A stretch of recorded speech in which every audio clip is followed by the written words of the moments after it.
Good morning lovely students. हमने previous lecture में अपना अपेंडिकुलर स्केलेटल से related four limb hind limb पढ़ लिया था। आज हम पढ़ेंगे अपेंडिकुलर स्केलेटल में आगे के लेक्चर में गर्डल्स के बारे में। देखिए, देयर अपेंडिकुलर स्केलेटल्स में कितने टोटल बोन्स होते हैं? Yes, it is 126 in number. Okay, तो ये बताइए कि फोर लिम्ब और हिंड लिम्ब में कितने बोन्स हो गए थे टोटल मिला के? 30 बोन्स आपके फोर लिम्ब में, दोनों साइड 30 तो कितने हो गए? 60। ओके, फोर लिम्ब में। एंड हिंड लिम्ब में आपका कितना हो जाएगा? यस, इट इज 60 लेग्स में। तो टोटल कितने हो गए? 120। तो 120 तो आपके फोर लिम्ब और हिंड लिम्ब के बोन्स हो गए। अब जो बाकी 6 बच गए, 6 बोन्स, वो आ जाएंगे आपके गर्डल्स में। ठीक है, अब ये 6 बोन कौन कौन से हैं वो हम देखते हैं। ठीक है, अब देखिए, दो टाइप की गर्डल्स होती हैं। There are 2 types of girdles in your body, pelvic girdle and pectoral girdle. Pectoral girdle is related with your forelimb structure और शोल्डर कह सकते हो आप। शोल्डर का जो हैंड का एरिया है आपका, और नीचे जो लेग्स का एरिया है, लेग्स और हिप जॉइंट जिसको कहते हैं एक तरह से, वो आ जाएगा आपका pelvic girdle में। ओके, देखिए मैंने क्या बताया, पेक्टोरल गर्डल। सबसे पहले पेक्टोरल गर्डल के बारे में पढ़ते हैं। मैंने प्रीवियस लेक्चर में आपको वैसे इसका ओवरव्यू दिया है, यहाँ पे थोड़ा मैं स्ट्रक्चर को बता दूंगी कि स्ट्रक्चर कैसा होता है। ठीक है, तो देखिए, डॉर्सल सरफेस में आपकी बॉडी का डॉर्सल सरफेस क्या है? पीछे का बैक पोर्शन जो है डॉर्सल सरफेस है, एंड आगे का जो पोर्शन है उनके है कैसे है? वेंट्रल साइड आपका। तो डॉर्सल सरफेस पे आपका कौन सा स्ट्रक्चर पाया जाता है? मैंने इसका प्रीवियस लेक्चर में भी जिक्र किया था। क्या? स्कैपुला। स्कैपुला जो होती है बोन, वो किसकी बोन है? पेक्टोरल गर्डल की। ठीक है, ये जो आपको बैक पोर्शन में उठा हुआ दिखता है ना, टच करते हो तो जो बैक पोर्शन में ये उठा हुआ बोन है थोड़ा सा, तो उसी को हम कहते हैं स्कैपुला। अब स्कैपुला का स्ट्रक्चर कुछ ऐसा होता है, मतलब मैंने ओवरव्यू के लिए बस बनाया है। देखिए, ये लेफ्ट साइड में आपकी स्पाइनस प्रोसेस होगी, जिसका काम है ये मसल से अटैच रहती है। ओके, एंड एक्रोमियन प्रोसेस भी मसल से जुड़ी रहती हैं। सबसे इम्पॉर्टेंट चीज़ इसमें ये है कि ग्लिनोइड कैविटी कहाँ पाई जाती है। तो अगर आपसे क्वेश्चन अराइज करता है ग्लिनोइड कैविटी कहाँ पाई जाती है, तो वो स्कैपुला में पाई जाती है। ये मैंने प्रीवियस लेक्चर में आपको इसलिए बताया था कि फोर लिम्ब की जो बोन होती है, फोर लिम्ब्स की जो बोन होती है, humerus, this is your humerus. तो ह्यूमरस कहाँ जाके, किस कैविटी में, ह्यूमरस का जो हेड होता है किस कैविटी में जाके अटैच होता है? Yes, it is glenoid cavity of scapula. So this line is very very important कि ग्लिनोइड कैविटी कहाँ पाई जाती है, ग्लिनोइड कैविटी कहाँ पाई जाती है, एंड किस कैविटी में, इस कैविटी में कौन आके अटैच होता है? तो हेड ऑफ ह्यूमरस जाके यहाँ पे फिट होगा। और इसी को हम क्या कहते हैं? जब ये जो बोन्स का अटैचमेंट होता है, फिटिंग होती है यहाँ पे, तो इसी को हम कौन सा कहते हैं? Ball and socket joint. इसके बारे में अभी हम डिटेल में आगे हम पढ़ेंगे कि कितने होते हैं ball and socket joint in your body, सबसे ज़्यादा कितने पेयर्स में प्रेजेंट होते हैं। अब देखिए, तो ये तो रहा स्कैपुला के बारे में। ठीक है, स्पाइनस प्रोसेस जो होती है वो मसल से अटैच रहेगी। ठीक है, अब देखिए, तो इसमें सबसे इम्पॉर्टेंट क्वेश्चन आपका ये है कि ग्लिनोइड कैविटी में क्या कौन सी स्ट्रक्चर फिट होती है? Head of humerus, forelimb का जो ये एरिया है। ठीक है, अब देखिए, वेंट्रल साइड में आपकी कॉलर बोन पाई जाती है। तो कॉलर बोन आपकी वेंट्रल साइड में पाई जाती है। ये किधर से होगी? ये किधर? सबको अपना क्लैविकल बोन किसी किसी में ज़्यादा दिखता है, जो लोग पतले होते हैं उसमें ज़्यादा दिखता है, तो इसको क्या कहते हैं? Beauty bone, collar bone. ठीक है, अच्छा हाँ, एक और चीज़ इस पर इम्पॉर्टेंट है कि ये जो स्कैपुला है वो कहाँ कहाँ पाई जाती है? 2 सेकेंड एंड 7th रिब्स के बीच में ये स्ट्रक्चर सैचुरेटेड होता है। तो ये भी नोट डाउन कर लीजिएगा। तो सेकेंड रिब आपकी नंबर जा रही है, सेकेंड नंबर वाली रिब, एंड 7th नंबर वाली रिब जा रही है, जो उसके बीच में आपका स्कैपुला का स्ट्रक्चर प्रेजेंट है। ठीक है, कॉलर बोन की बात करते हैं। कॉलर बोन को हम क्या कहते हैं? Beauty bone. ठीक है, इसी का दूसरा नाम है, जैसे स्कैपुला है वैसे क्लैविकल। ओके, तो देखिए, कुछ ये एश शेप्ड की होती हैं। किस शेप की होती है? एश शेप्ड की। और इसमें इसके एंड को एक्रोमियन एंड कहते हैं, एक तरफ के बोन को, जो एक्रोमियन प्रोसेस से अटैच रहेगा, जो आपका एक्रोमियन प्रोसेस है उससे जाके अटैच रहेगा, एंड स्टर्नल एंड स्टर्नम से आके अटैच रहेगा। ठीक है, तो ब्यूटी बोन का स्टर्नल एंड जो होता है वो किससे अटैच रहेगा? स्टर्नम से। ओके, अब देखिए, सो ये था आपका पेक्टोरल गर्डल, पेक्टोरल गर्डल के बारे में। ठीक है, देखिए पेल्विक गर्डल के बारे में थोड़ा देख लेते हैं। ये क्या होता है पेल्विक गर्डल? पेल्विक गर्डल जो है आपकी, ये जो लेग वाली है, यहाँ पे हिप, लेग और हिप का जॉइंट है आपका। ठीक है, तो देखिए मैंने प्रीवियस लेक्चर में बताया है आपको कि 2 कॉक्सल बोन्स होती हैं, एक किस side? Left side and right side. इसमें ऊपर वाले पोर्शन को इलियम कहते हैं, हाफ पोर्शन को, हाफ पोर्शन को इस्चियम कहते हैं। इधर भी सेम चीज होगी, ilium, this is your ischium, okay, and this is your pubis, दोनों तरफ प्यूबिस। तो 2 कॉक्सल बोन मिलकर आपका क्या बनाते हैं? Pelvic girdle. ठीक है, so this line is very very important, 2 coxal bones. अब 2 प्यूबिस को जोड़ने का काम, या 2 कॉक्सल बोन को जोड़ने का काम कौन करता है? Pubic symphysis. तो प्यूबिक सिम्फाइसिस का स्ट्रक्चर, प्यूबिक सिम्फाइसिस कहाँ पाया जाता है? ये क्वेश्चन अराइज कर सकता है आपसे। ठीक है, तो this is very very important कि प्यूबिक सिम्फाइसिस कहाँ प्रेजेंट होता है। ठीक है, तो इसको नोट डाउन कर लीजिए, आप ऐसा डायग्राम बना लीजिए। तो ये किसका पार्ट है? पेल्विक गर्डल का। अब एक चीज़ इंपॉर्टेंट है, जो फीमेल होती है, फीमेल्स में जो होता है, ये जो एसिटाबुलम है, ये मैंने बताया था ना एसिटाबुलम प्रीवियस लेक्चर में, कि एसिटाबुलम में ही जाके आपका फीमर का जो पोर्शन है, फीमर का जो हेड है, फीमर का हेड जाके यहाँ पे फिट हो जाएगा। तो एसिटाबुलम से फीमर का हेड जाके अटैच होता है, और स्कैपुला में ग्लिनॉइड कैविटी से कौन? ह्यूमरस का हेड जाके फिट होता है। So this is very very important कि कौन कहाँ पे जाके फिट होता है और कौन सा स्ट्रक्चर बनाता है। तो यहाँ पे भी एसिटाबुलम जो कैविटी है, फीमर हेड जाके इसमें जुड़ रहा है, तो ये भी एक तरह का बॉल एंड सॉकेट जॉइंट है। ठीक है,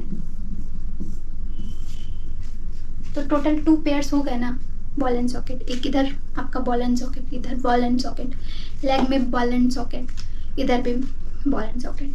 तो टोटल कितने हो गए? 4, 2 पेयर्स में। अभी 2 पेयर्स और पाए जाते हैं, वो मैं आगे बढ़ी। ठीक है, उसको नोट डाउन कर लीजिए आप लोग, फिर हम चलते हैं आगे बढ़ते हैं। ओके, तो नोट डाउन कर लिया आप लोगों ने। अब देखिए हम टाइप्स ऑफ जॉइंट्स के बारे में पढ़ते हैं। आप मुझे कमेंट सेक्शन में लिख के बताएंगे एक्रोमियन एंड कहाँ प्रेजेंट है एंड एक्रोमियन प्रोसेस कहाँ पाया जाता है। ठीक है, देखिए टाइप्स ऑफ जॉइंट्स में आपकी बॉडी में बहुत सारे जॉइंट्स हैं। जैसे बॉल एंड सॉकेट जॉइंट्स का एग्जांपल मैंने आपको बताया कि जो स्कैपुला और ह्यूमरस की जो बॉन्डिंग है, वहाँ पे बॉल एंड सॉकेट जॉइंट है। जो फीमर और किसकी, कॉक्सल बोन्स की जो बॉन्डिंग है पेल्विक गर्डल वाली, वो भी है क्या है? बॉल एंड सॉकेट जॉइंट्स हैं। तो देखिए चलिए स्टार्ट करते हैं अपना टॉपिक। टाइप्स ऑफ जॉइंट्स में there are 3 types of joints mainly, fibrous joints, ठीक है, कार्टिलेजिनस जॉइंट्स एंड आपका है synovial joint. There are 3 types of joints. Fibrous joints को और क्या कहते हैं? इनको कहते हैं सिनेंथ्रोसिस, सिनेंथ्रोसिस। इसको नोट डाउन करते जाइएगा। अब ये फाइब्रस जॉइंट्स जो होते हैं वो कहाँ कहाँ प्रेजेंट हैं? इनको हम इमूवेबल जॉइंट्स भी कहते हैं। क्या कहते हैं? Immovable joints. इमूवेबल जॉइंट्स मतलब जिनमें मूवमेंट नहीं होती है। ठीक है, जैसे सूचर्स, सूचर्स बोन है आपकी किसके किसके बीच में, जो क्रेनियल बोन्स हैं आपकी, उनमें क्या पाया था? सूचर्स। तो सूचर्स मैंने आपको बताया था कि जो भी आपकी फ्रंटल, पैराइटल, ऑसिपिटल, टेम्पोरल, तो उनके बीच में मैंने बताया था कुछ ऐसी जिगजैग स्ट्रक्चर पाई जाती हैं। ये कैसी बोन्स हैं? इमूवेबल, मैंने प्रीवियस लेक्चर में आपको पढ़ाया है। तो ठीक है, सूचर्स कैसी जॉइंट है? फाइब्रस जॉइंट है और इमूवेबल जॉइंट है। ठीक है, तो ये this is very very important कि सूचर्स कैसी जॉइंट्स हैं और कहाँ प्रेजेंट है। तो क्रेनियल बोन्स जो हैं आपकी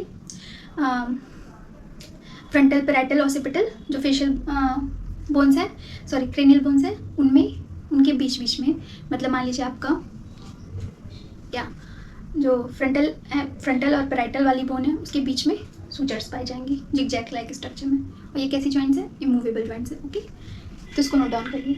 नेक्स्ट है आपका सिंडेस्मोसिस। अब तो इसको नोट डाउन कर लीजिए, सूचर्स कहाँ पाई जाती हैं? क्रेनियल बोन्स में, क्रेनियल बोन्स। सिंडेस्मोसिस इनको हम कहते हैं टीबियो फैबुलर जॉइंट्स। जो आपकी टीबिया और फैबुला है, ठीक है, टीबिया और फैबुला जो नीचे वाली हड्डी है, ठीक है, टीबिया फैबुला फीमर के नीचे जो आपकी दो बोन्स हैं उनके बीच में भी जो ज्वाइंटिंग एजेंट होता है आपका, वो क्या होता है? सिंडेस्मोसिस। कुछ ऐसे मान लीजिए ये आपकी टीबिया है, दिस इज योर फैबुला, तो उनके बीच में ऐसे फाइब्रस लाइक स्ट्रक्चर होगा, इसको हम क्या कहते हैं? सिंडेस्मोसिस। गोम्फोसिस, अब देखिए नाम से ही है गोम्फोसिस, मतलब गम से रिलेटेड, ऐसे दिमाग में रखिए कि गम से रिलेटेड है, मतलब दांत से रिलेटेड है। तो आपकी जो बोन्स हैं, मतलब जो ये आपकी मान लीजिए टिथ है, टिथ लाइक स्ट्रक्चर है आपका, और ये किसी स्पेस में पाया जाता है ऐसे। तो ये जो यहाँ पे बोन्स प्रेजेंट होगी उसको हम क्या कहते हैं? गोम्फोसिस जॉइंट, ठीक है। So this is also very very important. और इनको और क्या कहते हैं? इनको कहते हैं यहाँ जॉ को क्या, और this is your alveolus, jaw की जो बोन होती है उसको एल्वियोली, मैं पर्टिकुलरली वो चैप्टर पढ़ाऊंगी, बताऊंगी आपको, तो जब टिथ का पढ़ाऊंगी तो एल्वियोलस लिख लीजिए, डेंटो एल्वियोलर जॉइंट भी इसको कहते हैं, एल्वियोलर जॉइंट, तो उसको नोट डाउन कर लीजिए।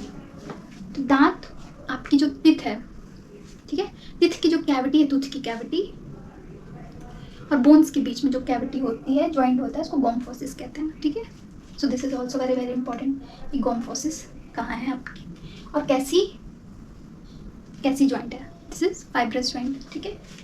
अब देखिए सब एक दूसरे को क्या कर रहे हैं? ज्वाइंट करने का काम कर रहे हैं। अब देखिए नेक्स्ट है आपका कार्टिलेजिनस जॉइंट, नेक्स्ट है आपका कार्टिलेजिनस जॉइंट। तो इनको हम कहते हैं एम्फीऑर्थ्रोसिस, एम्फीऑर्थ्रोसिस जॉइंट, एम्फीऑर्थ्रोसिस आर्थ्रोसिस जॉइंट, ठीक है। तो इसको हम क्या कहते हैं? कार्टिलेजिनस जॉइंट को हम कहते हैं एम्फीथ्रोसिस, ठीक है।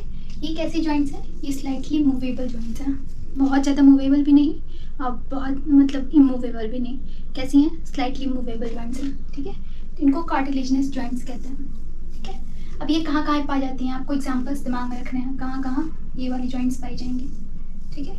इसका दूसरा नाम भी याद रखिएगा, एम्फीऑर्थ्रोसिस, ठीक है। इंटरवर्टिब्रल डिस्क, अब जो आपकी एक वर्टिब्री है दूसरी वर्टिब्री से जो जुड़ी हुई है वो किससे जुड़ी है? इंटरवर्टिब्रल डिस्क से जुड़ी हुई है। यहाँ पे भी एक जॉइंट प्रेजेंट है जिसको हम क्या कहते हैं? इंटरवर्टिब्रल डिस्क, दो वर्टिब्रल के बीच में, ठीक है। तो इसको क्या करेंगे? Intervertebral disc.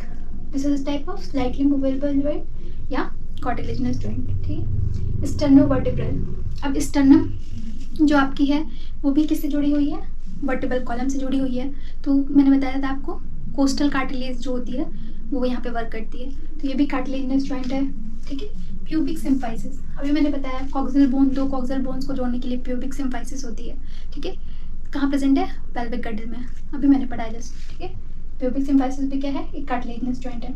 इपीफाइजियल प्लेट, अब जितनी भी लॉन्ग बोन्स हैं आपकी, चाहे वो आपकी लेग की हो या आपकी हैंड की हो, तो उनके एंड पे इपीफाइजियल प्लेट पाया जाता है, ठीक है, जो आपकी लेंथनिंग के लिए रिस्पॉन्सिबल होता है, आपकी बोन्स की लेंथनिंग के लिए, एक तरह से कह सकते हो आप, ठीक है। तो इपीफाइजियल प्लेट में भी कौन सी जॉइंट है? कार्टिलेजिनस जॉइंट है, ठीक है। कहाँ कहाँ कौन सी जॉइंट्स प्रेजेंट है ये आपको दिमाग में रखना है, ठीक।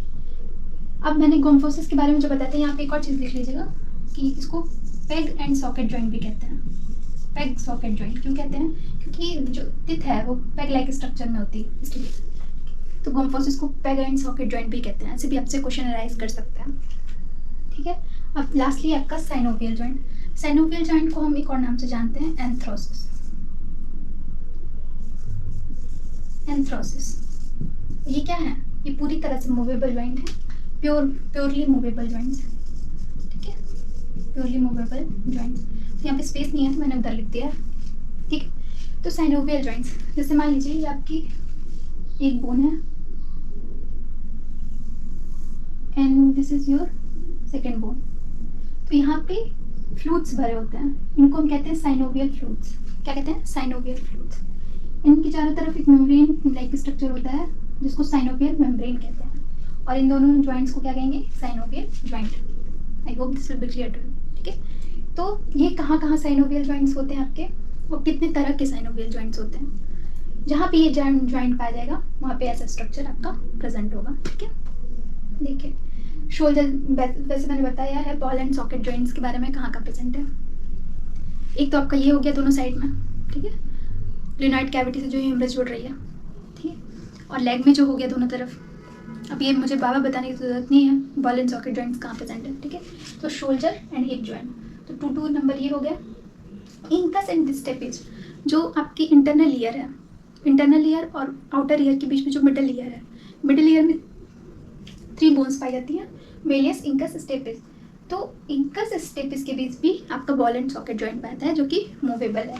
ये भी 2 नंबर है, मतलब एक इस ईयर में एक इस ईयर में होगा। तो इसको नोट डाउन कर लीजिए। टेलस, कैल्सिनेविकुलर। अब मैंने बताया टार्सल्स में जो बोन्स प्रेजेंट है उसमें टेलस एक है और एक कैल्शिनियम, एक नेविकुलर है। तो इनके बीच में भी क्या है? बॉल एंड सॉकेट जॉइंट है। ठीक है, बॉल एंड सॉकेट जॉइंट्स है, वो भी कितने नंबर में? 2 नंबर। तो टोटल कितने बॉल एंड सॉकेट जॉइंट्स हो गए? 8 यस 18 नंबर्स इन टोटल हो गए आपके 4 पेयर्स। कहाँ कहाँ प्रेजेंट है आपके ball and socket joints? Hinge joints क्या होते हैं?